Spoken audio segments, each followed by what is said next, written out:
to another, just a quick guide on 1967 Spud. I had a couple of people just ask a couple of questions, and one of them is what type of cleaner rod do I use? Now, as you can see here, I've got 5 or 6 cleaner rods here. They're all slightly different in their own little way, but I'll just give a quick guide to what I use and why I use them. First of all, we've got the standard wooden shotgun one, so straight away, well, dispel that one. I just sort of drag out as it's a cleaner rod, and that's what I use, wooden one. I also use the Paradox brush, or the Paradox cleaner for my shotgun as well after. Moving on, I've got a 17 HMR, so this is a Dewey microbore cleaning rod. It's stainless steel with a plastic coating, and at the end, I don't know if you can see that, it's got the female receptor for the male spigot type attachments for your jags and your brushes and that sort of thing. That'll do everything up to 17 cal. It's a bit whippy, so you can't give it too much. As you can see, the problem with the plastic coated rods is the wear, and they drag all the shit in the barrel, but I'll explain it in a minute. I can explain that a bit better. So that's that one. Moving on, the next two I've got are just normal cleaner rods. One thing that all the rifle cleaner rods are usually got in common is they've got ball bearings in the handles. This one's an old rod, but they've all got ball bearings. So when you push the rod up the bore, the handle stays in your hand, and the cleaning, the phosphorus sponge or the nylon brush or the jag, will spin with the rifling. So in effect, it does that business. As the rod goes up, the handle stays with you, you know, and that'll spin on its axis. But they're all like it, even these past ones. Right, moving on to these. These are stainless, covered in plastic. I got these. They're sort of more or less what I had when I first started cleaning rifles, before I learned a little bit. And you can see they've got male adapters. They've got male fittings. And sometimes you get a problem where you've got male attachments, as you can see there.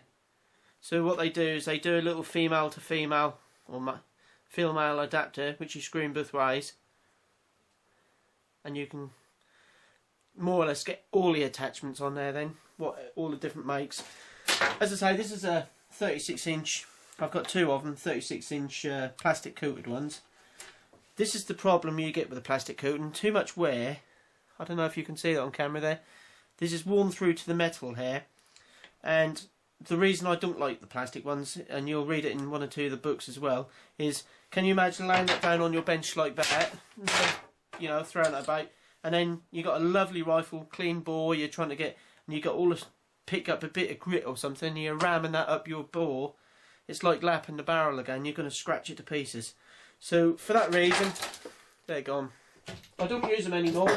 I've got them, they're handy for an emergency, and that is an emergency.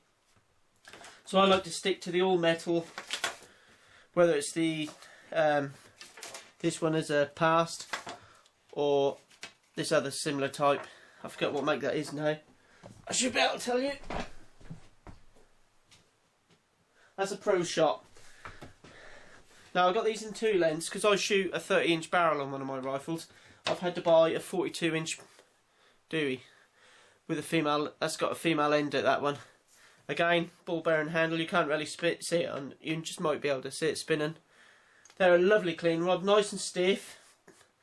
If you get a tight patch, you can get a little bit of poke behind them to ram. You know, not force them up, but to give a nice tight fit is the word. And this is the pass which I use for like me 243 Ackley, that sort of thing. It's a little bit short. It's about, what is it about? It's only about 3 inches shorter. But with a 30 or a 32 inch barrel, you'll need the longer one. So if you're going to buy one, I would buy the longer one, because then you've only got one. I've got 2 for the simple fact that if I've got a nylon brush on one, I can have a swab on the other.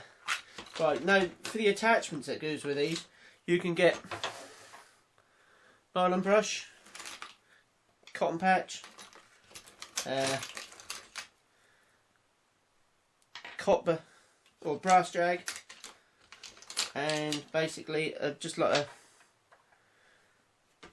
a probe like that for the cleaning patches. So in effect, they stab on the end. You can get different size patches for different size calibers. So they go like that. Personally, there's a couple of things I don't like. I don't like them. Don't need them because I've got the patches. I like the nylon. They aren't too aggressive.